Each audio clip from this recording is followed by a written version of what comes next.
able to give us the time and attention, if you put your phones on vibrate, that we would like to learn more about the candidates. And we're very fortunate also to have this forum moderated by City and State Editor-at-Large in New York 1, Garrison Barrera. Yeah, good job.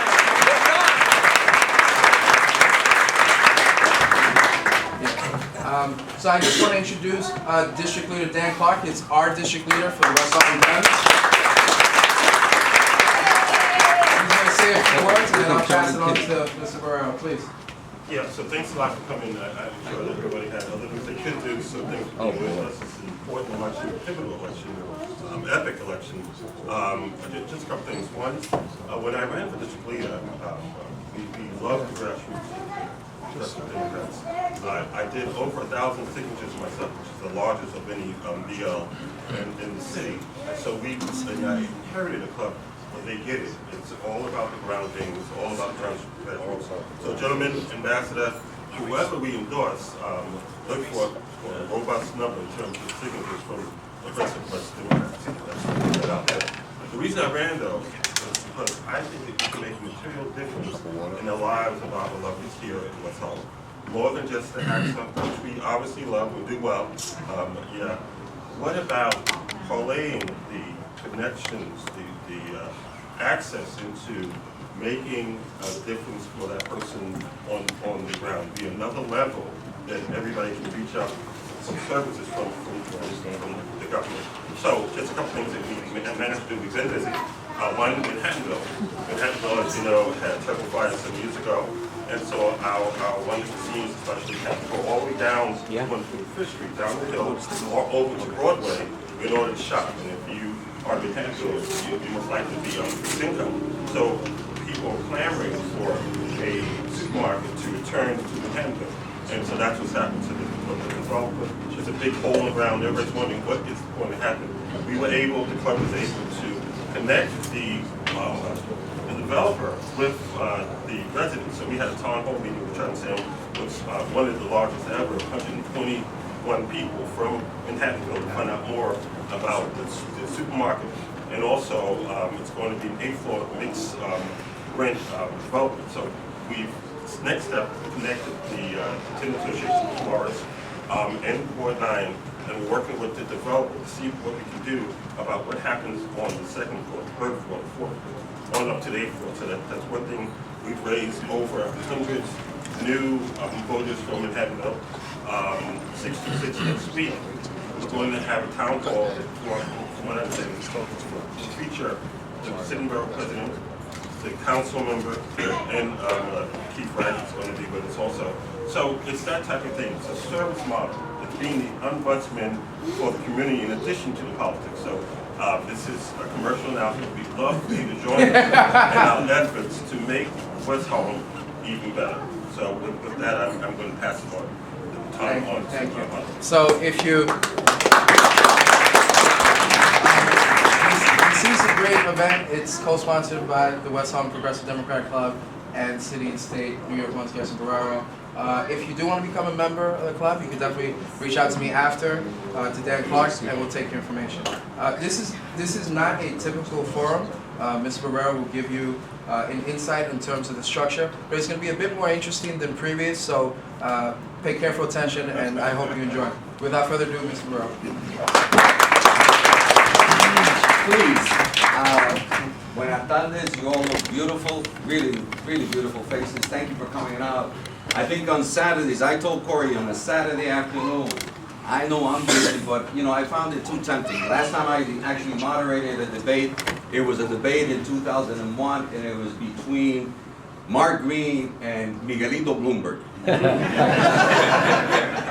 You know what happened there, so anything can happen, especially, I'll put this right here. If, given the state of what we have in this nation, what is really playing out on the national stage, I don't know what would make anyone run for office, but I see 6 of the 7 candidates that want to replace Congressman Charles B. Randall present here. I basically wanted to ask some questions, but as I'm coming in, I'm open to, I like to just let things roll. I'm going to have each of the candidates introduce themselves. We had asked for short bios. We got 2 of them. Thank you for the 2 that actually sent them. The other people, well, I'm not going to embarrass the rest, so I'm not going to single out. So I'm going to start. I usually like to start from the left. I always feel comfortable on the left. I don't know why you do. But so we're just going to let each person introduce themselves in a brief manner. Just say why they're, just their name and what qualifies them and what they think that this audience needs to know. You just short, and you'll know because I'll move it on. But I'm sure that you're all going to be respectful of the time so that we can move this on. Dr. Susan Johnson Cook, please, you'll be the first one. Start to the left. No, I said I feel comfortable on the left. Doesn't mean I'm going to start on the left. See, that'll throw you off. That'll throw you off. That's cold. That's cold. Well, okay, so see, if you do the right thing, you can't. I start with the lady in the house. There you go. You can't win. See what I'm saying? But if you don't want to start, I'll give it to Guillermo Linares. However you please. No, I chose to have you. I'm Ambassador Susan Johnson Cook, Susan with a Z. I'm a native New Yorker from Harlem in the Bronx, born, bred here. I come from a working family. My late father was a motorman with New York City Transit. My late mother was an educator in District 5 PS-194 County Cullen School. They both were public servants for more than 22 years. My mother, more than 30 years. My father, working class family. Together at night, they built a family business, which is now the longest running business in the Bronx, Johnson Security Bureau, which was a watch guard security agency. So I come from a working style.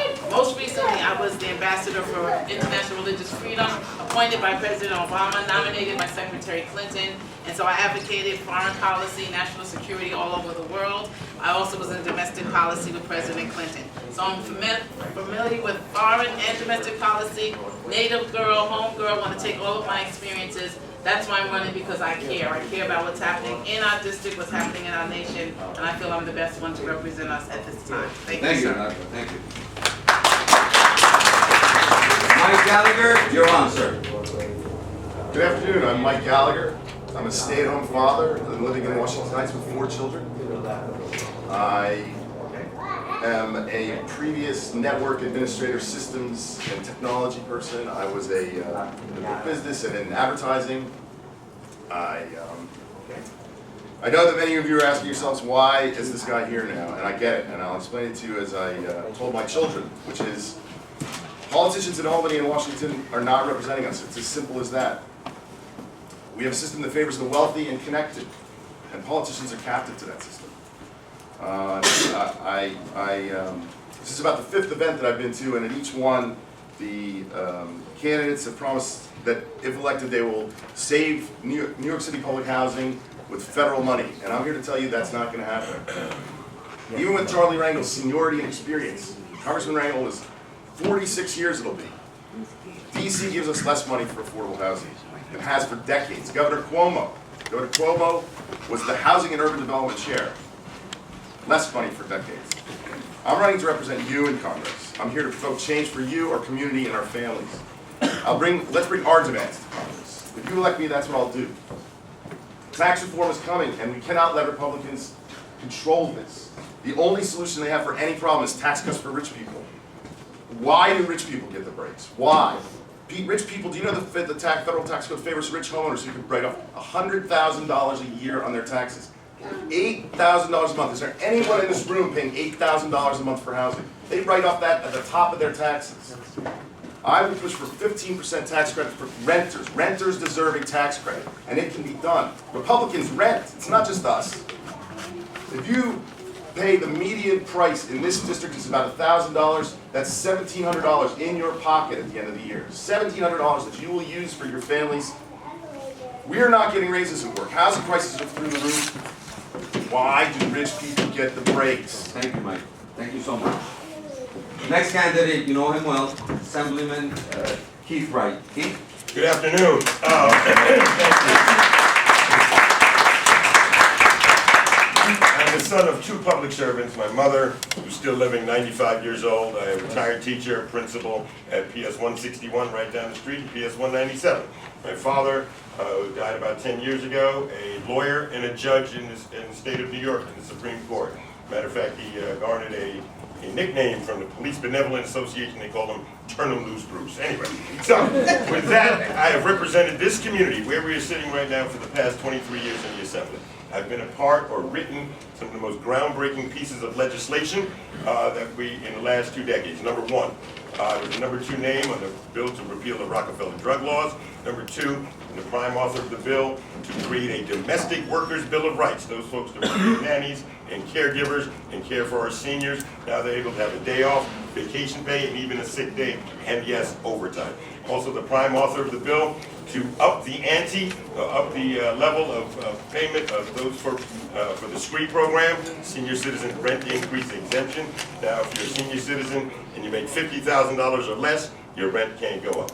Also, the prime author of the bill to create a minimum wage with indexing. If we had done this back in 2009, if the governor had signed that bill, you know what the minimum wage would be today? $15 an hour. So, with that, 2 of the most striking issues that affect all of us here. Number 1, the lack of affordable housing. We have to change the definition of what is affordable. We have to change the AMI, area median income. Number 2, as the father of 2 young boys, not young, but one 28 and one 21, certainly the student debt crisis, our students are mortgaging their futures. It's creating a situation where our neighborhoods are going to be destabilized because these young folks cannot pay their loans back. And number 3, I have my 28-year-old still living with me. I love him dearly. I want him out the house, all right? I want him out the house. He's eating my food and using my bathroom and just clogging up the whole works. So, but it's really important because it destabilizes our neighborhood and these young folks can't afford it. We have to change the paradigm, change how these young students are repaying those loans. Thank you very much. You got to tell at home too. Thank you for letting us know how you really feel. Next candidate, Adam Clayton Powell IV. Thank you. Good afternoon. I'm the son and grandson of 2 people who gave of their lives public service to this community, to this nation. My grandfather was the first one, Adam Clayton Powell Sr. I never got a chance to meet him. He passed away 10 years before I was born, but I carry his name and his legacy. My father, of course, took us to greater heights. He wrote the blueprint for social and political activism in this country and certainly in this neighborhood. He married a wonderful Puerto Rican Latina woman who's still with us. My mother's 84 years young, and so I'm a proud product of that.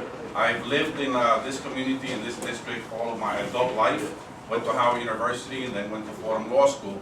And after 72 years of Congressman Powell and Congressman Rangel, all of that history of progressive leadership is about to change. A little over 3 months. And I submit to you, we need someone with the experience, with the energy, with the commitment to represent all of us in Congress. I have served this community in the City Council, the State Assembly, worked with FEMA, and in various other capacities. First thing I did, let me tell you, when I went to Albany, for example, was join with a progressive group of labor and clergy leaders that were working on a 40-hour fast to highlight the need to increase New York State's minimum wage. In those days, in 2000, the minimum wage in New York was stuck with a federal minimum wage, which was very low then. And so we joined, only about 10 or 12 of our state legislators out of 212, but we did with a group of, again, progressive clergy, religious, and labor leaders, in something that many said could not be done because the state senate was controlled by Republicans, and they said the Republicans would never vote for a minimum wage increase. Lo and behold, after 2 or 3 years of doing this 40-hour fast, we got it done. We increased the minimum wage. The second thing I did when I was up in Albany, in my first term in 2002, I passed the SCREE bill, Senior Citizen Rent Increase Exemption. We upped the cap in those days so that seniors who are on a fixed income and pay more than 30% of their income, that income to rent, don't have a rent increase. And I'm glad to see that my brother Keith Wright and others have upped the cap some more so that nowadays it's $50,000. That's wonderful. But that's all part of my history and part of the past. And I dare say that this election is about the future. We need somebody with a commitment, with the energy to fight the good fight, to go to Washington, and to begin on day one. We got to address, folks, the income inequality that we have in this nation. Thank you. We have seen income inequalities proportionate to the Great Depression. Thank you, Adam. Thank you so much. Scott Williams, please, you have the floor. Thank you. Let me start off by saying good afternoon. I think we all can agree that our economy has improved under President Obama. I think we can agree that we've seen things improve in our community. There's a certain level of discontentment all across this country when it comes to politics. It's part of the reason why you see Donald Trump doing well on the Republican side. It's part of the reason why you see Bernie Sanders doing much better than people had anticipated. And we have a right to have that discontentment with politics as usual. We know for a fact our schools are not educating our children. We know for a fact people are having a very difficult time making ends meet within this country. We know for a fact that we have a healthcare system that is not doing what is necessary in order to improve the lives of healthcare for people in this community and across this country. That needs to change. The only way it's going to change is if we change the people who represent us. I know for a fact that these issues are important because these issues are things that were important to me growing up. I watched my mother struggle all the time to pay her rent. We had to move into a one-bedroom apartment with my aunt because she could not do it. I know what it's like to see people struggle because they can't pay their health care bills, because people in my family had to do that. I also know what it's like to do things in our community to make our community better. I had the ability to work for President Clinton in the White House, the ability to work for the Chief of Staff, to work on the food stamp program, the WIC program, and the National School Lunch Program that feeds more people every single day in this country than any other program in the country. I know what it's like to come to this community and work for President Clinton here and bring more resources to fight HIV/AIDS in our community. To bring about a small business program. Where a woman told me point blank that if she did not have that program at Yvette Petty, she would have to close her doors. I know what it's like to actually work on issues all around this community to help people do better. I want to take my background and my experience to Washington, D.C. to work on your behalf. President Obama was lucky enough to appoint me to be the National Political Director of the Democratic National Committee on his behalf. My wife was the first African American ever to be Deputy Chief of Staff at the White House. Thank you, Mr. Williams. Thank you so much. But thank you for the opportunity to tell you.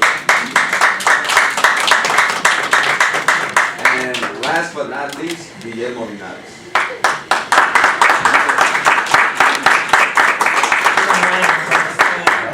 Thank you, and good afternoon. I am going to basically say that the reason that I presented myself as an option for the diverse communities in this district is because I believe that we are facing the crisis that is unprecedented because we can no longer afford to live as families and as small businesses to stay serving the community with the way things are throughout this district.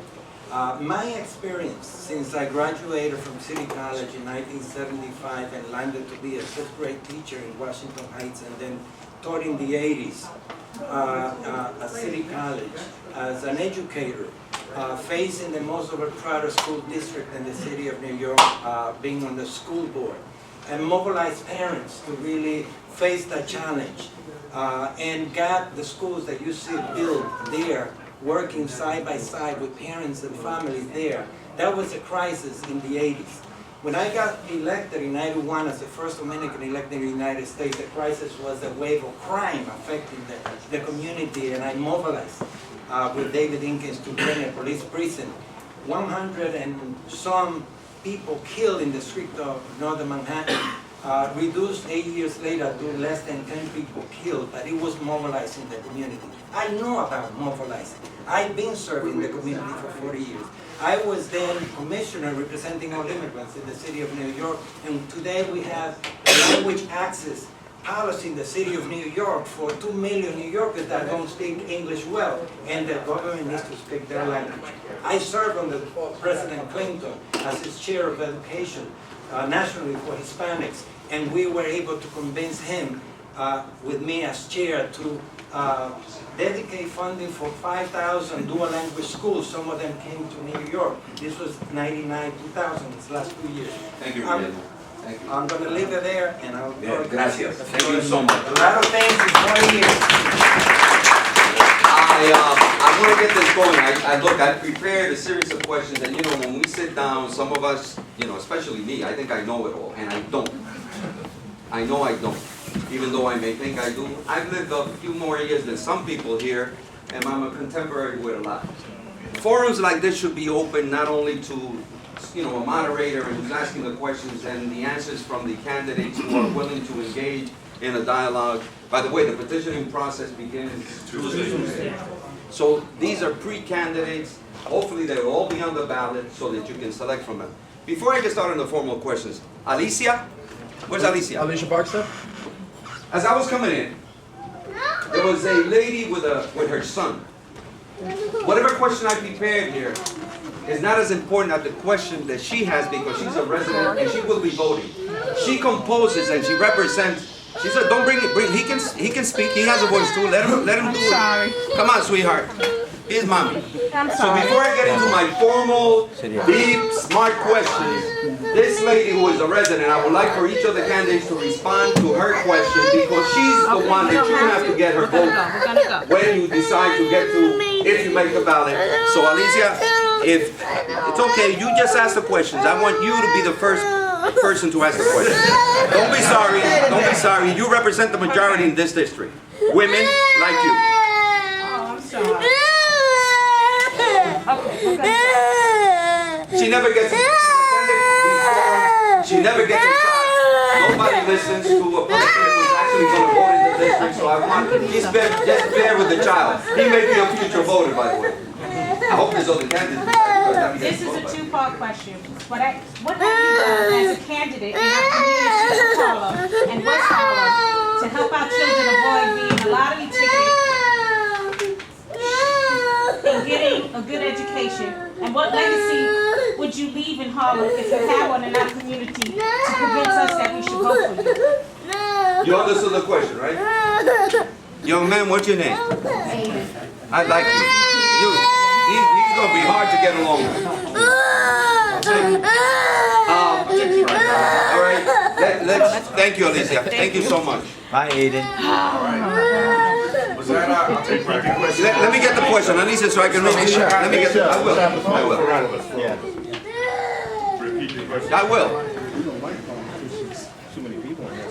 Okay, it's a two-part question. What have you done as a candidate in our community of Harlem and West Harlem to help our children avoid being a lottery ticket in getting a good education? And what legacy would you leave in Harlem now if you had one in our community to convince us that we should vote for you? That question is very precise and very clear, and it doesn't have an agenda other than from a mother in this community.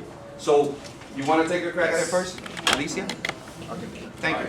I appreciate Alicia Barstow. She's the Tennis Association president of those buildings, 3333 Broadway. She was just elected district leader asking the question. It's a little bit parochial. I know where she's coming from.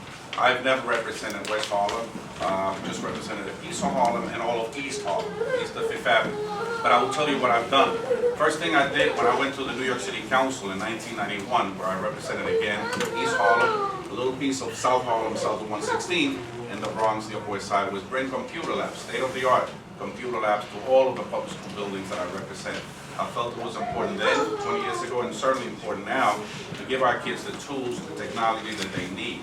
And to this day, there are kids that are appreciating, what I did, and now, of course, these kids are in their 30s, and it's a wonderful thing to see.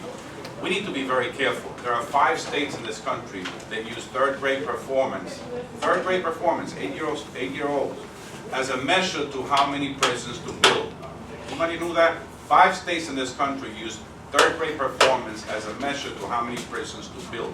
That is outrageous. In the richest nation on earth, we should not have the most prisoners on earth. That is a problem that we need to address as a society. I believe that's all part of the income inequality problems that we face. And I'm disposed to do everything that I can to eliminate that school-to-prison pipeline, to be committed to building schools and to destroying as many prisons as we can. Thank you. We're going to give a shout to Dr. Johnson Cook, please.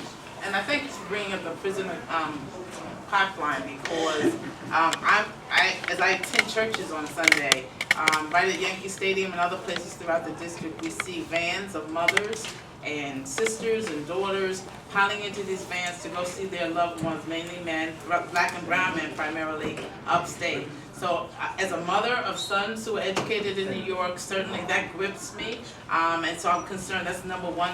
Well, I think we have to deal with what's currently happening and what's not happening in our educational system.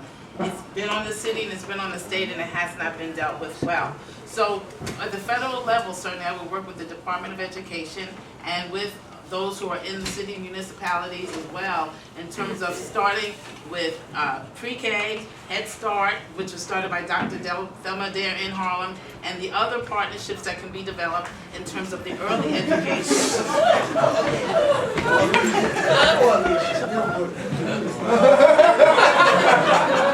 That child is running. I'm sorry. That's fine. I know, Alicia. But also in my capacity as a faith leader, I created after-school programs because there was a continual 9th grade dropout on the Lower East Side where I started. And so we had to work with students, what we call homework help at first, and also work with grandparents who were raising their children because a lot of the children are not home as adults, and then also partnering with the schools in that particular area. So we're going to have to look at partnerships, number one, to help our kids get to finishing school and hoping that they finish strong.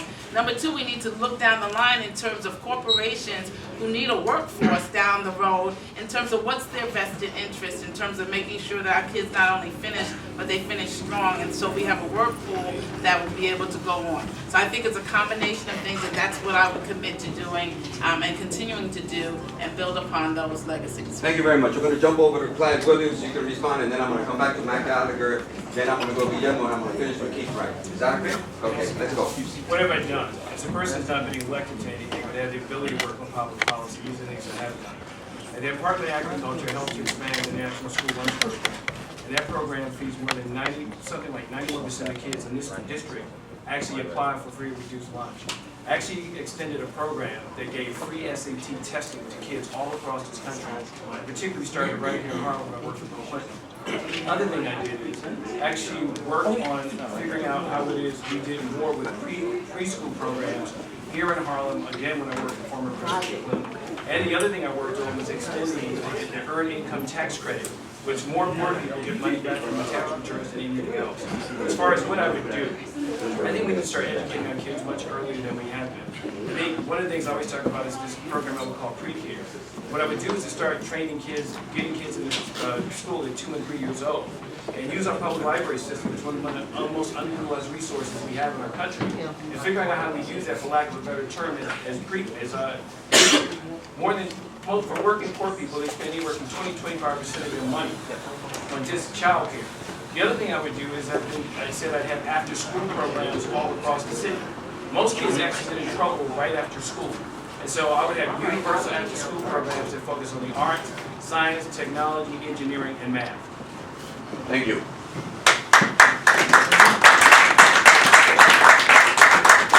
Guillermo Linares? I'm sorry, Mike Gallagher. I'm sorry, Mike Gallagher. Sorry. I will say, as the statement on file here, that my life for the last dozen years has been about child rearing. I respect and understand well the way the child feels having had and have a 4-year-old at this point. I believe that, in my role, I've been involved with children in chess, I've been involved in my school, I do all the things that every other parent has to do to try and make sure that the children don't end up as lottery tickets, exactly as she asked. When I chose to stay home, when I decided with my wife to stay home, it was a financial sacrifice I made to invest in the children's future. Education, it's the most important investment we can make in our children. New York City suffers from funding issues that are the crux of which is the campaign for fiscal equity, which is not, it's a debt long overdue that has not been paid. The governor has not made a payment. The last governor was Elliott Spitzer 6-7 years ago at this point. The payment that is owed is billions of dollars in this district. Millions and millions of dollars that are owed to us. I would ensure, I would do everything I can for Title I funding to help the schools, and if movement isn't happening on that, we would seek relief in federal court to make that payment happen. That's going to be the difference. The money, where is the money? And the only place it comes from is us as taxpayers, and if you want it to happen, you need to do something about it. I'm the kind of person that will make it happen. I've waited long enough, you've waited long enough. It's time for change, and that's what I'm here for. You need to demand it. We need that money. It's our money. Thank you. Thank you so much. Guillermo Linares, and then I keep standing. I think there's one thing that has driven me, has been education, because I believe firmly how critical it is someone that arrived straight from a farm in the Dominican Republic in 1966, January 20th, to live in the Bronx, not knowing a word of English. So I have lived all my life here as an immigrant, struggling to help improve public education. That's why when I graduated, I went to be a teacher, to make a difference for the newcomers and other kids. But I've seen the failings of the system from many angles while I've been giving attention to public education and improving it. From a teacher trainer, and as a school board member, helping mobilize parents. We registered 10,000 parents in 3 months to really mobilize to address overcrowding, and we were successful.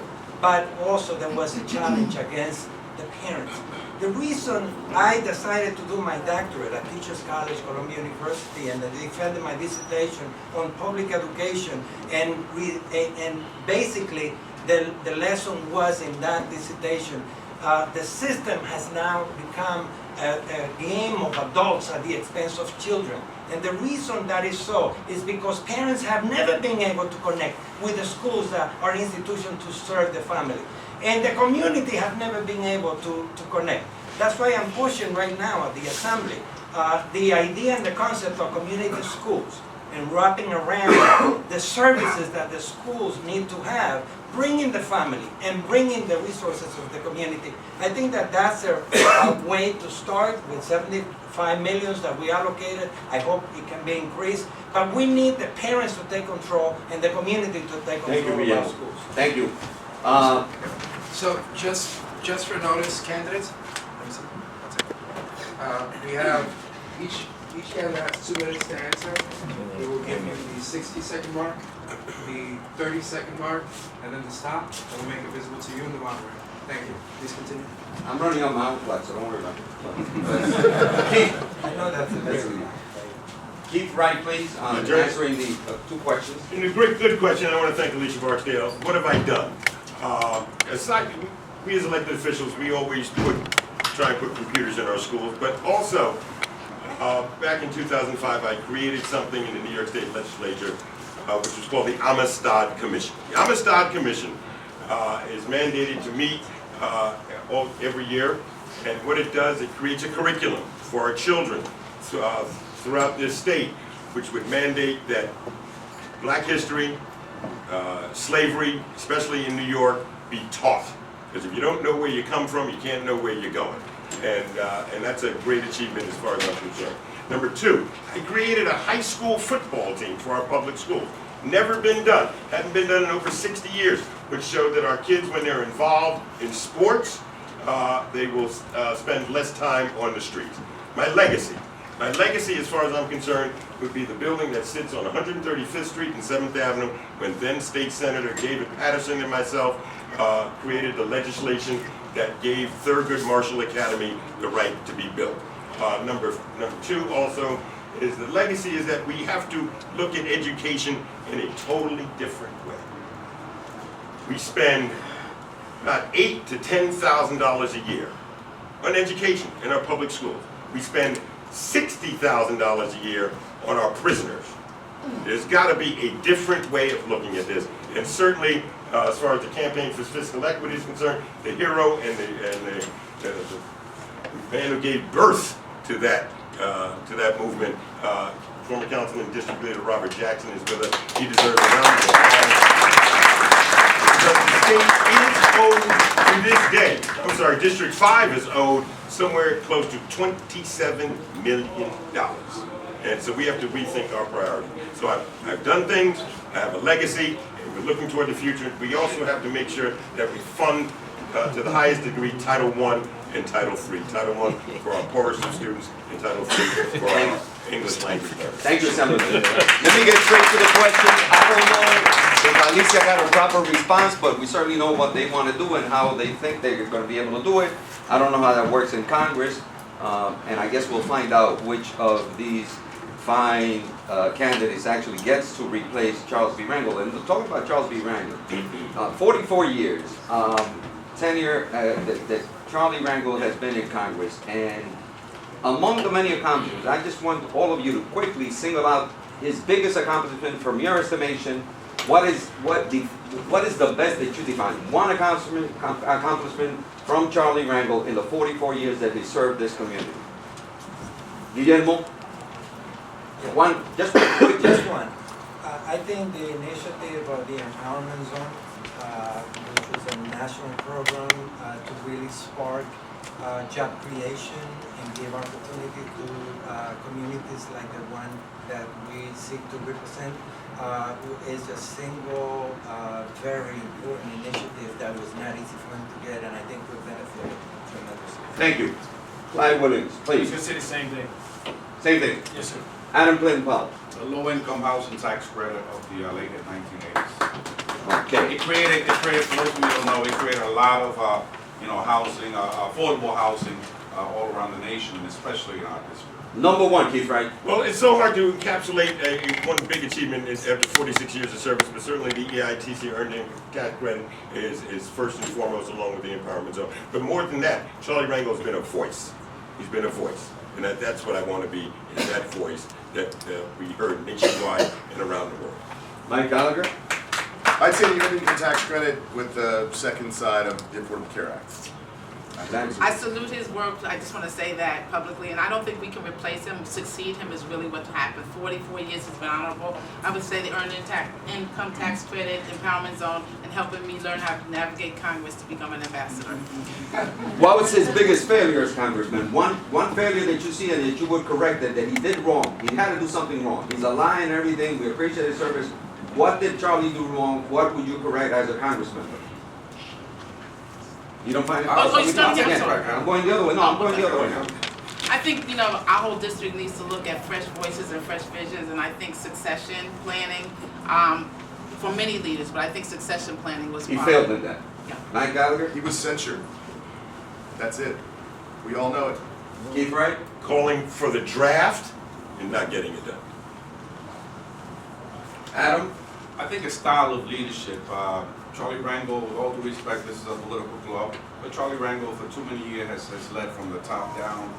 If you're a district leader or political club member, or if you have a title, whereas, my history in the City Council and State Assembly, and it will continue in Congress, I will listen to everybody. I think it's important to listen to people, and sometimes politicians, not just Charlie Rangel, do all the talking, you never listen. You can't even have a conversation or sometimes even get a thought across. I think that's important, to listen to everybody. And Charlie didn't listen, is what you're saying. Not so much. It's sort of like leadership from the top down. Okay, so he didn't versus listen. leadership from the Thank you. grassroots. Clyde Williams. One thing that he did wrong and you're going to correct as Congress, a member of Congress. I think being more inclusive and figuring out how you get people really at the table who may have different ideas, who may not agree with you, and who may not be a part of the broken political machines that we have in the community, but yet still have the ability to get things done, are interested in doing what they think is in the best interest of the community overall. Guillermo, one thing they did wrong that you would correct as a congressman. Not estimating how the forces that come after you when you become chairman of Ways and Means Committee. Thank you. All right, this next question, and there's a reality check in this question, so please understand, we're all adults here and we understand what's happening, the dynamics and the new demarcations of the 13th Congressional District. A recent internal poll by Medicine Strategy Group found that this race is wide open with no candidate secure more than 20% of support from likely voters. In terms of endorsements at this point, it looks like support for a candidate in this race is breaking down by racial and ethnic lines, blacks supporting blacks and Latinos supporting Latinos. How would you deal with this potential friction between these communities in a district that is at least 40% Latino, 20 to 38 to 30% African American, and 24% white, and that extends to the West Bronx. The part of the Bronx is taken in. We're in Harlem, so you understand that. What's your strategy for winning? Keith Wright first. Well, listen, I'm running Without being divisive. I'm running on my record. This is what I've done for the past 23 years. I've been trying to include all communities. We are the most diverse congressional district probably in the United States of America. We're black, we're white, we're Puerto Rican, we're Dominican, we're Mexican, we're African, we're even Orthodox Jewish. in this community. I have endorsements from a wide array of elected officials so far. Assemblyman Danny O'Donnell just came out and endorsed my candidacy. Speaker of the New York State Assembly, Carl Hastie, endorsed me. Also, Fernando Cabrera, great councilman from the Bronx, certainly has endorsed me already. And it just goes on. Okay, so that's your way of just uniting based on... Uniting the community. That's what I've always done. Okay. Adam? Yeah, I think those are tribal politics. I believe that they're going away a little bit. I mean, we saw some of that in the mayoral race between Bill de Blasio and Bill Thompson. And again, tribal politics didn't necessarily determine who voted for those two and for others in that race. But having said that, I would certainly tell African Americans throughout the district to vote for me because my dad was the greatest African American congressman of the 20th century. I would tell Puerto Ricans to vote for me because my mom was Puerto Rican and I'm very proud of that. So, but having said that, I have in all seriousness, I have this support. In all seriousness, it's a very varied district. I believe I'm better known than anybody because of my past history and because of my own service to the public. And we also have the assembly member who represents the peace in the Bronx. Jose Rivera endorsed me. We have the Northwest Bronx Democrats on board with me. In East Harlem, east of Fifth Avenue, I'm the only person who has ever represented that neighborhood. So there's a lot of enthusiasm, a lot of endorsements coming from East Harlem. And again, from West Harlem and Washington Heights, we're reaching broadly, and there's a lot to come. I have a couple of unions endorsing me, and we'll certainly have the money together to send our message out. But this will be a very close race, make no mistake. It's wide open, as your question stated, and I believe the person with the most energy and the most commitment to everybody, not just to one neighborhood or one area of the district or one group of people, but to everybody. That person is most committed to everybody will win the seat as they should. Before I jump to Mike Gallagher, I just want to clarify. You call Jose Rivera a peacemaker? No, I call him the assembly member who represents the area. Oh, you didn't say peacemaker, did you? Oh, but I can call him peacemaker. Okay, I just want to find out. Just maybe, you know. He's the assembly member. Okay, I'll tell him you said that. No, I want clarification, man. What's wrong with peacemaker? I've heard Jose Rivera call a lot of things. Peacemaker, he's not. We'll go to Mike Gallagher. Mike Gallagher, please. My strategy for winning is to get one more vote than the people I'm sitting here with. That's what I say. I don't believe this race is about ethnic issues and racial divides and the rest of it. I think my strategy is to talk about issues that matter to us. Jobs, housing, healthcare, schools. I want to represent the issues of working people because that's me. I'm one of them. I'm sitting here with my father who worked his way through school. He's the son of immigrants. I'm the grandson of immigrants who born here, came to this country with nothing but the dreams they had and made something of it. Many people share that. Many people here, many people across this district. It's not about race, it's about economics and shared experience. And to represent those things, I will do everything within my power to represent the people well. I don't believe that, I believe this is wide open. I sit here before you because I know it's wide open. I know that it's doable. I can walk around and meet enough people to get voted. And it's a sad state of affairs in this state, the Empire State, that we are in the bottom 49th for voter participation. 1/6 of the eligible voters in this district will vote. In the Bronx, there might be 6,000 votes. That's disgusting. I'm sorry. It's horrible. Okay? I know this is winnable, and I need you to win with me. That's what this is about. I can walk around and talk to people about these issues. Like I said, it's about jobs, it's about housing, it's about healthcare. The Republicans want to cut healthcare. All around this world, all around the world, Apple, IBM, Coca-Cola, Facebook, Google, Procter & Gamble, Kellogg's, they pay taxes in foreign countries for people's health care. Where don't they do it? Thank you, Mike. Here. Thank you, Mike. Clyde Williams? Yes. Yes.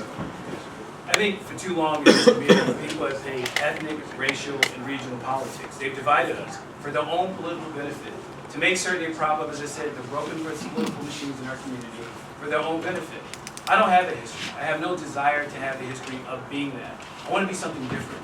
I want to bring our community together. The poll he's talking about is the poll that I actually commissioned, that I had taken, to show this race is wide open. That's the poll that he's talking about. But the thing that's even more important We've done modeling that shows that we know there's racism, we know where our voters are. We raise the money in order to get our message out. It's true that one person has raised more money than me, but I raised basically the majority of my money in 3 months. Where they've been raising money for a much longer period of time, and you have to have those resources in order to get your message out. The other thing we know is this: people are concerned about issues in this community. There's no doubt when we talk to people all across this congressional district, people are tired of failing schools in our congressional district. We have one of the most segregated school systems in America right here in our backyard. People are tired of not being able to afford to stay in their community. They've been living in for decades and being pushed out of because people have failed to do their jobs in order to make certain they have the ability to stay here. People are tired of the state of not being able to have adequate health care in our community. Even though we have two of the best hospitals right here in the United States, in our own backyard, Mount Sinai and Columbia University. You deserve better. We know for a fact that more than 30% of the people in this congressional district live at or below the poverty level and have been living that way for decades. And at some point, when do we say as a community, we hold people accountable for not doing their jobs? And we should have people different who are willing to do what is necessary in order to make our community better for everyone who calls our congressional district home. Not just a select few, and not just special interests. Thank you. Before I move on to Susan Johnson Cook, that you identified it as your poll. Will you release that poll now? No, I'm not releasing that poll. Why not? Because I don't want people to know what I do. I cited it publicly. Yeah, you have jumped, you piggyback on it, That's and right. you're using it. Why won't you release it? Because that poll tells me information. They want a poll, they should conduct their own poll. But you just cited it all. I cited it. I identify you, but you Right. identify yourself as owner of the Yeah, I poll. did. Will you release it now? No, I will not. Okay, thank you. Dr. Susan Johnson Cook. On this 6th day of March, it is Women's History Month, and so I want to shout out to the women, happy Women's History Month. Hey, hey! Shout out to women. And so I stand on the shoulders of Shirley Chisholm, who is unborn and unbossed, Bella Abzug, who had us covered, and also Barbara Jordan, the legendary lioness. 62% of the voters of this district were women. And so I want to stand on their shoulders and stand on your shoulders and appeal to you as well. I watched, as many of you did, the fights that happen across ethnic lines. And so as I came back, I created what's called the Pro-Voice, Pro-Boss movement for women, with Black and Latino women who are mothers, who are leaders, who are stay-at-home moms, some who work professionally. We come together and we talk about what we can do together as a coalition, as people who live in this district who want the same things. We want to walk together, we want to work together, we want to win together. So I have a pathway to victory, and it is to appeal certainly to women, but it's also to be a consensus builder, a bridge builder across ethnic lines, across the walls that divide us. Trump has talked about building a wall. We're going to knock some walls down, and we're going to start working together, not only as women in the district, but women and men across ethnic lines, across geographic lines, across economic lines, because we are one district. And so you need someone who's a fresh voice. What do we want? A fresh voice with a fresh vision. When do we want it? Now. Who do we want? Susan Johnson. Thank you. Guillermo Linares. When I was elected in 1991 as the first Dominican, I had 15 years of activism, particularly in education and helping immigrant families landing in Northern Manhattan. I think the reason I got elected was because of the work that I had done to address the critical issues in the community. And when I was elected, the enthusiasm among Dominicans was tremendous, but Dominicans were not the majority.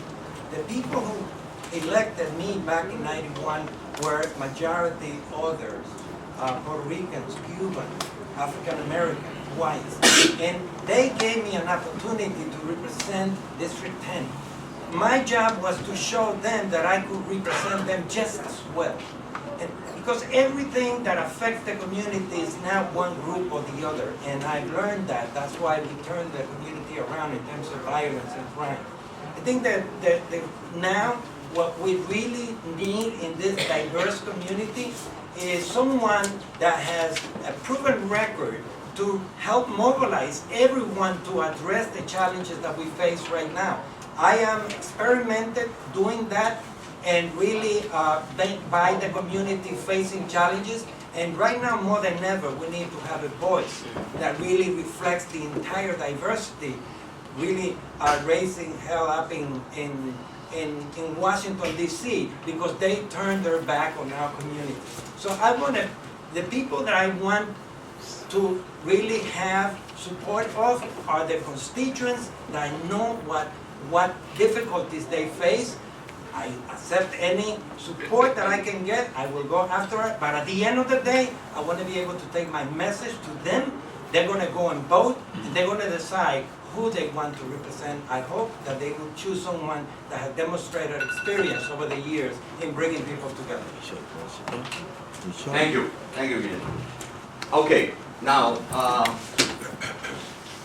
I want you to listen carefully, because these questions, and there's 8 of them, all they require is yes or no. No explanation, no justification, sí or no. Simple. Right? And you can do it in Spanish, you can do it in English, you can do it in Chinese, you can do it in Mandarin, I don't care what you do it in, just say sí or no. Yes or no? You're not gonna have any comments or No? follow-up Well, questions? I can do whatever I want, I'm the moderator.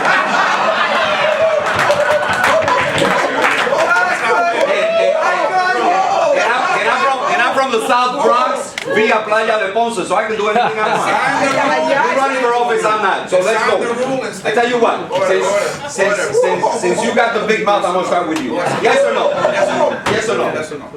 Do you support President Obama's use of executive action to temporarily legalize undocumented immigrants until comprehensive immigration reform can be achieved? Yes or no? Yes. Clyde? No. Yes. Keith? Yes? Yes. Yes. Okay. Do you support raising the minimum wage to $15 an hour? Yes or no? Yes. Yes. Yes. Yes. Yes. Yes. We have a consensus. Do you support Congress's authorizing the use of boots on the ground to combat the rise of ISIS? Now remember, you're going to be in Congress. Do you support Congress's authorizing the use of boots on the ground to combat the rise of ISIS? Yes Right or no? now. I'm done with the moderator. I'm asking I asked questions. yes or no. Okay. Guillermo, Yes. You said use the boots on the ground? I'm going to repeat it for you. Do you support Congress authorizing the use of boots on the ground to combat the rise of ISIS? Yes or no? No. No. Keith? No. No. Yes with explanation. No. Yes. Okay. Yes. Yes. Okay. Next question. Do you support having Congress provide Puerto Rico with federal bankruptcy protection to help it address its massive debt crisis? See? Oh, I'm sorry. Yes. Statehood. Yes. I didn't ask you about that. I understand. That's the answer. Yes. Statehood. That's Okay. how you do it. And Yes. I'll invoke privilege and I'll say independence. Keith, right? Hell yeah. That's not a yes, but I'll take it. Sí, señor. Yes. Yes. Okay. Do you support decriminalizing marijuana, weed, or whatever you want to call it? Guillermo? Yes. Yes or no? Don't inhale. Don't inhale.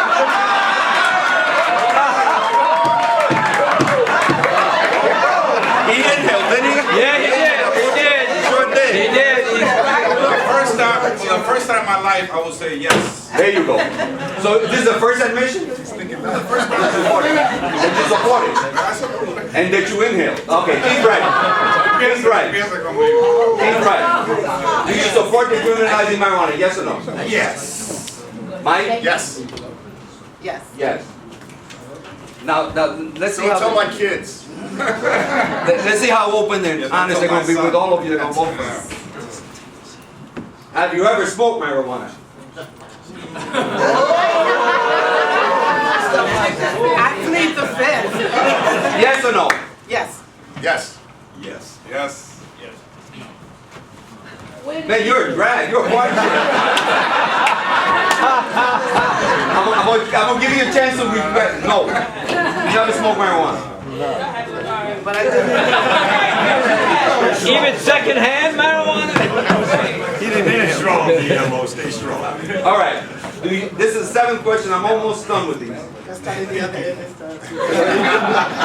she wants to be moderator. Do you support Tim Cook's refusal from the FBI, the request by the FBI, that he willingly hacked Apple's customer security system to satisfy the curiosity or the need for the FBI to know about the San Bernardino terrorist murderer? Do you support Tim Cook's refusal to Open up that. open up the phone? Do you support that, or do you You support him against the FBI? Shoot first. Keith, Yes. Yes. You saying during you support Tim Cook? no? Apple or FBI? Which So one? you saying that support the FBI Apple basically? Right? Yeah, You support Tim Cook? No, I support Apple. FBI. You support FBI? Yes. No, yes or no? I'm sorry. You support Tim Cook? Yes. Mike? That's, oh, go ahead. Apple, yes. It's not easy, yes or no. Yes or no? Privacy is important, so I support his refusal. Okay. But I work with the FBI and I know how important that You could say sí or no also. is. The last question in this round. Do you support the closing of the Rikers Island prison? Mike? Yes. Keith? Oh, yeah. Susan? Oh boy, she's tough. I worked in law enforcement, so no, I don't. You don't? Yes. Yes. Very good. Okay. The person who's not, thank you for that, I enjoyed that. I Yeah, hope you all thank you. enjoyed it I too. enjoyed And it. thank you for your honesty. You like me now? The one candidate who's not in the room, I'm still gonna have a question I thought I would be able to answer, I'm gonna save it. I mean, he chose not to be here. So, and I'll make it clear, I'm not part of the West Harlem Club. They did not tell me what questions, they didn't do the questions, so I'm just gonna make the State Senator Adriano Espaillat, who chose to be somewhere more important. But we thank you for being here, and taking the questions, and tolerating me, and of course,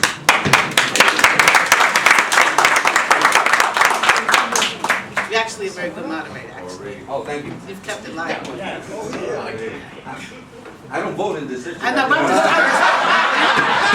That's what I'm change that. I'm kissing up here. State Senator Adriano Espaillat, who could not be with us today, of course, has stated that he would, listen carefully, that he would address the employment and housing problems facing this district by linking up with the mega projects that Governor Cuomo has proposed in terms of Penn Station and LaGuardia Airport. Do you agree that this is a viable strategy that you as a Congress member would follow for this district that you would represent? Yes. We'll start, wait, oh no, I don't want any yes or no. You would. Please, fine. I'm not sure because I think you need more information before you can just say whether you. Two projects, LaGuardia I got Airport. you. But to say that you're going to connect that to how you're going to do things here, I think that you need more information. It's not that simple. Well, he has said publicly that he's actually about addressing employment and housing. I understand. That's Okay. what he said. Right. And I'm asking you to agree with that as a No, way to do what I'm it. saying is, what I would do as a member of Congress is I would go after all that grant money that sits on Capitol Hill, billions of dollars to bring back to this congressional district, to make certain we do have affordable housing, like the Housing Trust Fund. It just got approved. 80% of Right. the money is supposed to be used right now for low and moderate income housing to build housing in our community. What I would do is go after all that money that's sitting offshore, almost $1 trillion, and do something about our tax code to make certain we bring that money back from corporate America overseas and put it to work to rebuild our infrastructure, to bring about good union-paying jobs in a real way, to put people to work all across this country. What I'm saying is I would actually focus on what is in Washington to do what is necessary for my community, which I don't believe anybody else can do better than me who's running for this congressional seat. Thank you. And so that answers the question. Do you agree that this is a viable strategy? Or is it- You're saying no, it isn't. Well, look who's here.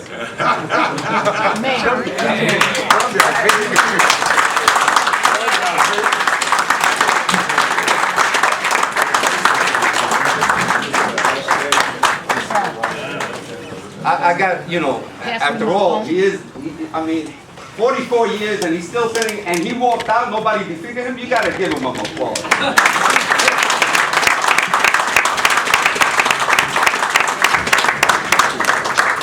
What's that on his face? This is the diversity of the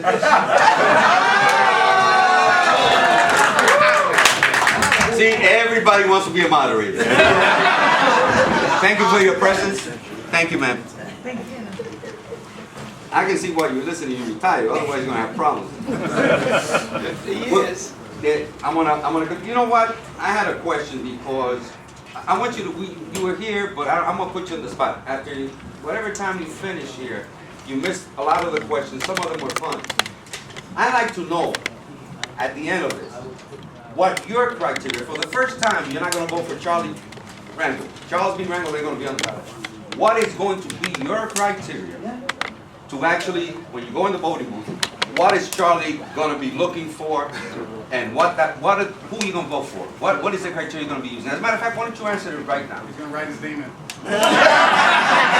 Or maybe if you listen to them, you'll decide if you want to run again. You still have until Tuesday. Excuse me. I'm invoking the privilege of moderator.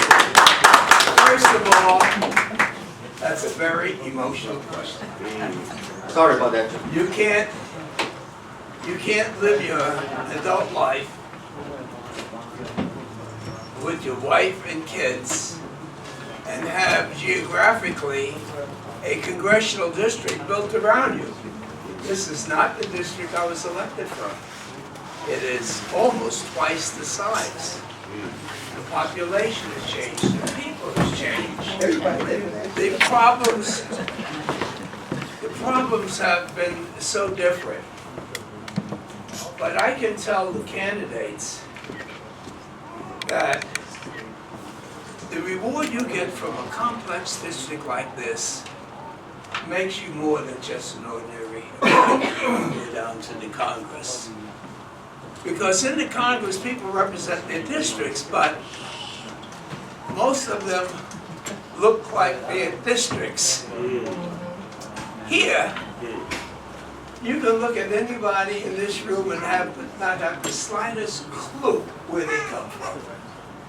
But you know we're American, you know we love this country, and we know that it's a struggle that has to go on in order to make us feel good. So, in answer to your question, and you honor us with your presence here, is that we have never had a battle in our congressional district based on somebody's color, where they were born, what language they spoke, or what religion they've had.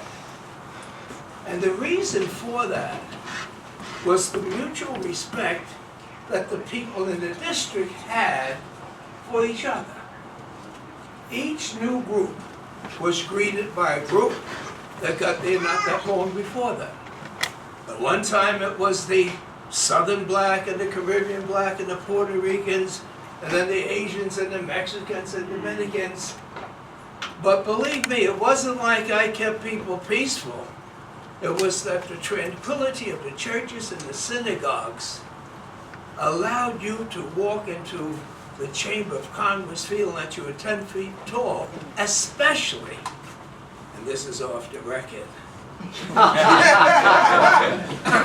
especially if you saw what was going on in the Bronx and Brooklyn. And when they talk about the Gang of Four, we weren't no gang of nothing except we were able to understand each other's agenda and not stab each other in the back. It was surviving, not attacking. And the tranquility of this district historically would be lost if any candidate was not respected in all parts of this congressional district. If they weren't known, they should have got themselves known. We got some times left between now and June, and some people are newcomers to New York City and wherever they come from. But they have to know the community planning boards. They have to know the community leaders. And if they don't know them, they should have been here long enough to be known themselves for what they want to do. This is no time for someone to wake up and say, I want to be a congressman. No, this is time to wake up and say, I want to do public service. I want to provide service for my community. It's just like him. He didn't say, I want to be a TV newscaster nationally. And if you could do that, which we see this happening on a national level, where newcomers are insulting the community by saying, why not me? and sometimes with a lot of money, coming from strange places. Hey, talk about it. Sometimes these things can happen.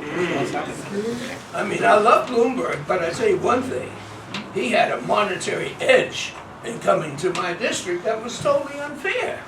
Everybody was on payroll, not everyone voted for, but so, all I'm saying is... You got any names? Only kidding. All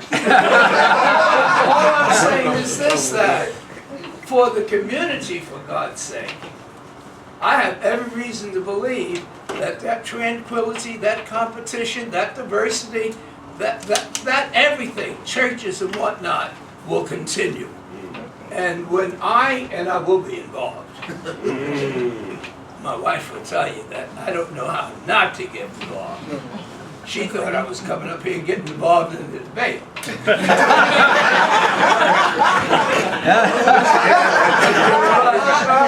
But the truth of the matter is, don't you think it's fair to say that even though you know one person that's good in your part of the district, to be able to say that the man or woman that you know is respected in another part of the district too? And that's all I'm saying.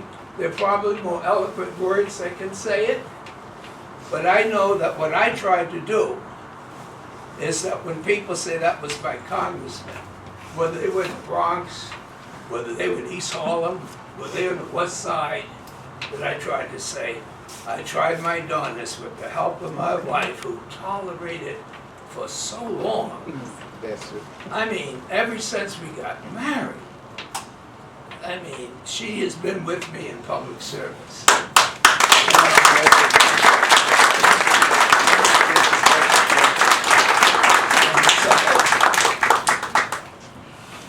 And yet, I haven't had one bad day since I served. Bless you, God. Thank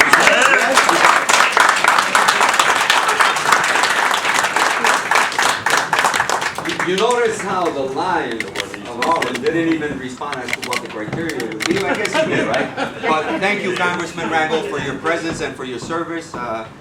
Look, 44 years and you're still standing is amazing. And to go out, you know, undefeated. Thank you, Alma, so much for sharing that. It was a good run. I love that. That's the quote. It was a good run and it's over. Thank you so much. Pleasure. Now I'm going to try to wrap this up with this question. I don't know how much more time we have. Corey, you tell me. But I think these gentlemen and this lady will actually want to answer this one. It's a, you know, the district has changed and it's a portion in the Bronx, and we understand. So you're absolutely correct. You know that the person needs to be known. But let's say in Manhattanville. This area, you know, the area of Manhattanville is underutilized relative to its transportation potential. There is no regular ferry service from the West Harlem docks, and while the MTA has publicly discussed the possibility of a Metro North Amtrak station on the train tracks along 12th Avenue, there has been no serious planning or funding for impact studies. And some of you are very friendly with Governor Cuomo here, and he does control the MTA. What would you do in Congress if you should be chosen by the people's representative so that the waterfront is revitalized and can serve as a gateway to West Harlem, and by extension all of Harlem and the whole district can benefit? What would you do in Congress to make this happen? We'll start off with Clyde Williams, we'll then come over to Dr. Johnson for it, and then we'll go back and forth. Okay? Clyde? I would go after transportation money to make sure that a project like that could be successful. And something I would support wholeheartedly in order to make sure that we have the kind of resources in our community that I think are important to having the kind of transportation needs for the 21st century for a community like ours that's growing and changing every single day. When my husband was part of Community Board 4 in the Bronx, we actually took some of the community board members down to Baltimore, because at that time that was the first waterfront property that was really built and popular, and now you see the Bronx waterfront is really building up. So I think it's a part of taking people to places where it's existing. I would also work with the Department of Transportation, and I would garner up my other congressional delegates to also take a visit, a site visit, but also to send monies this way. Guillermo? Yeah, I think we've seen waterfront development in other parts of the city, and basically what it does is contribute to the further displacement of families and people who live there. Whatever money comes from the federal level, I want to make sure that respects the people who are there, and we're talking about housing and affordability to be part of the context of improving the waterway and accessibility for the neighborhoods that I will be representing. So for me, that's bottom line. Mike Gallagher? Let's cycle it back a little bit to the question you asked about the large projects, which, you know, this amounts to a question of resources, money. And money is the blueprint that we need. That right now, money flows away from you and me. New York does not get $1 back. You pay $1 in taxes, we don't get it back. South Carolina gets almost $6 back on their taxes. They get a multiplier. This is an example of a project that we could use money for development. That kind of money comes from the gas tax. The gas tax, they passed a law to fund new transportation projects and funded it in half. They funded it for 3 years. They passed a 6-year law and funded it for 3 years. Right now, gas is under $2 a gallon here in New York City. Not that long ago, it was almost $4. If they indexed the gas tax to inflation from previously, it would go up and provide money for these kinds of things. We need to get our money back from the federal government. There's a Social Security office on Broadway near me. Why isn't there more? Why aren't there more federal jobs here? That's what this amounts to. How do we get that dollar back? How do we get more than that dollar back? Again, New York, just like with voting, we're in the bottom 20%. We're in the bottom 20% of getting our money back. This is the third largest economy in the United States of America. It could be one of, on its own, it's one of the largest economies in the world.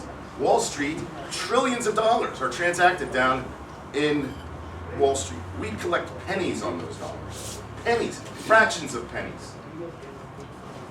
If you sold $1 million of Apple products on the street on Fifth Avenue, we take 8.75% on that. If you sell $1 million shares of Apple stock downtown, you pay $21.30 in tax. That's wrong. $21 versus, I can't even do the math, 800 on $1 million, it would be 89, almost $100,000 in tax. Thank you. That's so much. the disparity for us. Thank you so much. Thank you, Mike. Adam? Thank you. When it comes to public transportation, this congressional district is #1 in 2 categories. #1 out of 435 districts is the number of people that use public transportation to commute to and from work. #1 out of 435 congressional districts is the number of people who don't own a car. 75% of this congressional district are people who don't own a car. And I know because I was part of that 75% for the last 5 years. We have great public transportation. I'm now part of the 25% as of a month ago. I had to buy a car for this congressional campaign because obviously the demands are much rigorous and much higher. Having said that, we have great public transportation, but I would work, and I do believe that we need to change and redevelop the waterfront. It's a wonderful thing. I remember 20 years ago being in the city council, and then Borough President Ruth Messenger, as if you recall, some of you old timers, well, 20 years ago, not that old. Watch it, Bill Thomas. Well, 20 years ago, Ruth Messenger had a great plan to connect the entire Borough of Manhattan for bicycle, for walking, for recreational purposes. I think that's wonderful. We see that happening in Brooklyn. We see that happening in Queens. It's about to start happening in the South Bronx. And I think it's important that we do, develop our waterfronts. I will work with Congressman Jerry Nadler, whom I saw this morning, and others in Congress. Congressman Nadler is the ranking member in the Transportation Committee, I believe still is. And certainly bring the resources that we need to make sure the federal government puts some skin in that game and we can develop our waterfronts. Keith Wright.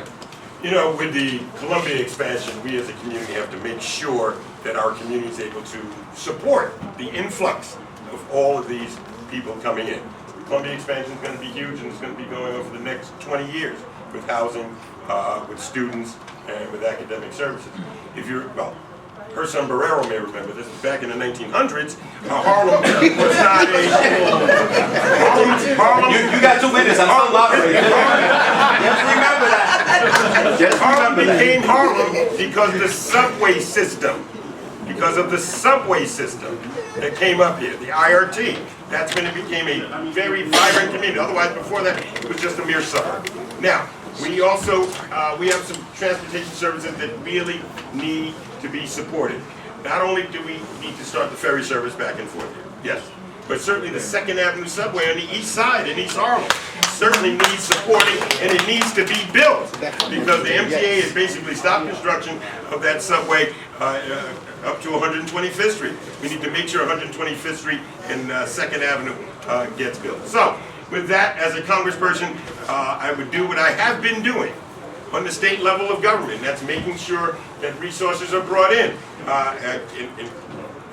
Judge me on my record. I've done that. I want to do it on this. I've done it on the state level, and now I want to do it on the national level as your congressperson. Thank you very much. I'm going to give each of the candidates, I know that, you know, there's no time for Q&A and questions from the public. We're just going to get 6 candidates. Please bear with us. We've run out of time. Kindly, if we could just get a closing statement from each one of the candidates. I wish you all luck. The petition gathering starts on Tuesday. And I hope so, you know, we will be looking out who makes it on the ballot, and I'm sure that you will choose from the 6 here and the one that decided to be absent today. You start the Oh, you want, that's right. I'm not going to pick one. There you go. We're cool. Guillermo Linares, closing statement. I think the challenges that we face in this district require mobilizing all of the constituencies. I've done that, facing crisis in this northern country. I think what is clear here is that the last word to whom will take the place of a legendary representative, Charles Rangel, and the legendary Adam Clayton Powell, is someone that will bring the strength that is needed to face the crisis that we face of displacement right now. And that is a unifying force that will help us bring the federal level to give attention when it has turned its back on the needs of family, when they look to dismantle the civil rights gains that we had through efforts that took so many lives. And so I am a child of the civil rights movement. I'm proud to be an immigrant here. I was naturalized in 1972, and I hold very hard the fact that I'm proud of where I came from,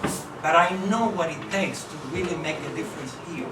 And God knows how much we still have to do. So it's big shoes to step to lead this district. But the one thing that I think the congressman said just now, as I conclude, is that whoever mobilizes and brings people together, no matter how long you've been here or how recent you arrived, whether you have documentation or not, it will take everyone really facing the challenges that we have now to get the attention we need in Washington or in Albany or in the city of New York. Is the mobilizing the community that will make that difference. I want to bring that strength and that experience that I have at this moment when we are all challenged by what's happening in our neighborhoods.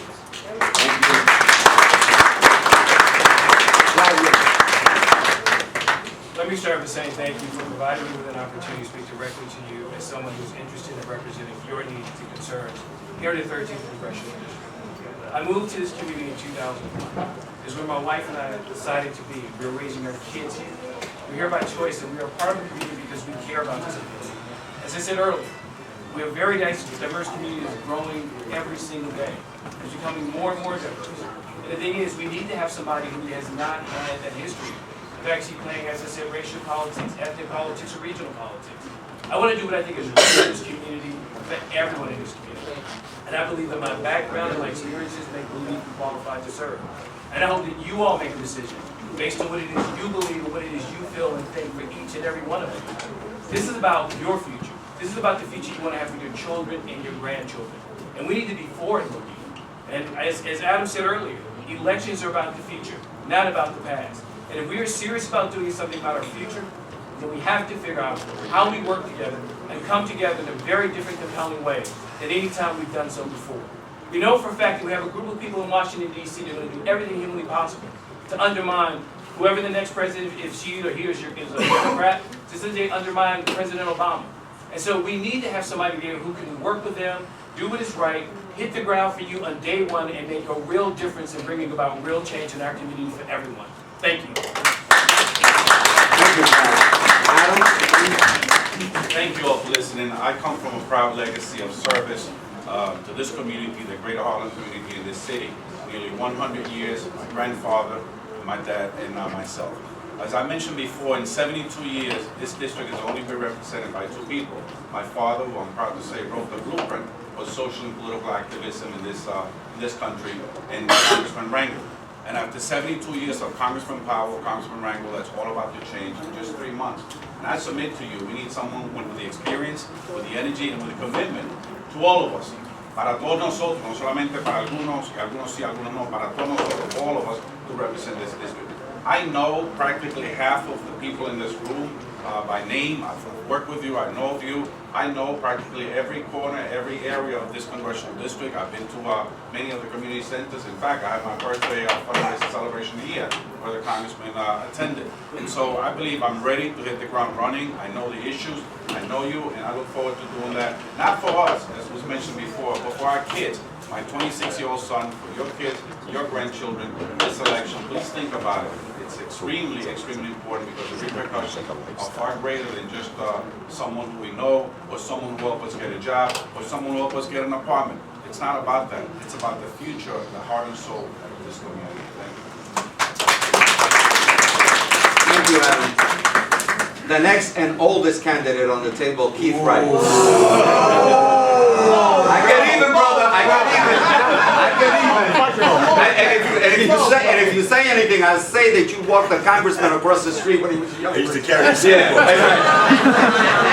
Got love for you, brother. I love nothing but love. Listen, I grew up during a time of social justice and civil rights. This is the greatest community in the world.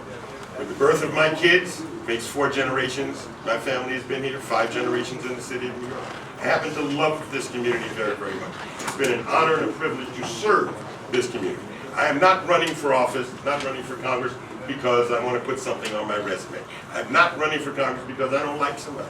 I'm running for Congress because I love this community. We are the most diverse community in the United States of America.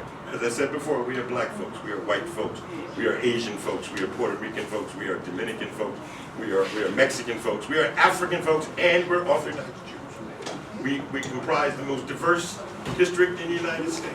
And so I'm asking you to look at me and to support me for my record, the things that I've done. The things that I've done in the past 23 years that I want to do on a national level. So I'm asking you that to select the right person, to do the right thing, that's right with a W, the right thing for Morningside Heights, for Hamilton Heights, for Washington Heights, for East Harlem, for Central Harlem, and for the Bronx. Absolutely. So thank you so much very much. Thank you. Mike Gallagher. I want to thank you all for coming. I want to thank our host, Mr. Ferrero. I thank everybody for being here. I am Mike Gallagher, a stay-at-home dad from Washington Heights with 4 kids, as I told you earlier. I hope now you know why I'm here. I was born here. I'm raising my family here. I share a history and a destiny with you. I'm running to represent you in Congress. I'm here to provoke change, legitimate change. Let's bring our demands to Congress. If you elect me, that's what I'll do. Jobs, housing, healthcare, education, these are my issues. These are your issues. I've waited for these things to happen as a stay-at-home dad here. I've been open, so I've waited, and they haven't. I'm not waiting any longer. You can't wait any longer. We have waited long enough. I'm ready to make these things happen. I will be relentless in pursuing these changes, and I need your help. So I ask for your vote on June 28th. Thank you again. Thank you, Mike. Susan Johnson Cook, you have the last word. Thank you, and I thank you for your invitation. It's been my pleasure. Congressman Rangel, I said earlier, we cannot replace you. I hope to succeed you. You've done. Thank you for your service, and Mrs. Rangel, thank you for your service to our community. And my 2 minutes starts now. Thank you so much. She's well trained. Maya Angelou when she was at the inauguration of President Clinton, said we were on the pulse of the morning. And I believe our district is on the pulse of a new morning. As a daughter of business owners, they were public servants who built a small business, and I also now am a business owner. Martin Luther King was probably the biggest figure in our lives. They came from the South, and the black parents who came from the South migrated north and built something together. And so Martin Luther King was our figure. So I have a dream today. I have a dream that quality education can happen for all in our district and that they can finish strong. I have a dream that those who want higher education will have debt reduction and federal grants and can do community college for free. I have a dream that black and brown lives really do matter, and that my sons and your sons will be safe while walking black, driving black, working black. I have a dream that we care about our citizens again and that there will be pathways to citizenship. And so I want to be your representative. I'm running because I care, as a mother, as a woman who's seasoned. We don't need someone who's just moving in to run. We don't need anybody who stayed here too long and is thinking about running now. We need someone who knows from Washington Heights to Washington, D.C., from Harlem to the Hill, someone who knows Inwood, who has insight, someone who knows the Bronx, El Barrio, and who's the bomb. I am that woman. And so I ask you to consider voting for Susan Johnson Cook. We've got it all in this district. We've got papas fritas and mashed potatoes. We've got plantanos and collard greens. We've got Tito Puente, and we've got James Brown. But I want to make sure that you have a leader who knows Washington and who can represent us well. I am Susan Johnson Cook, and I approve of this message, and I ask for your vote. Thank you so much.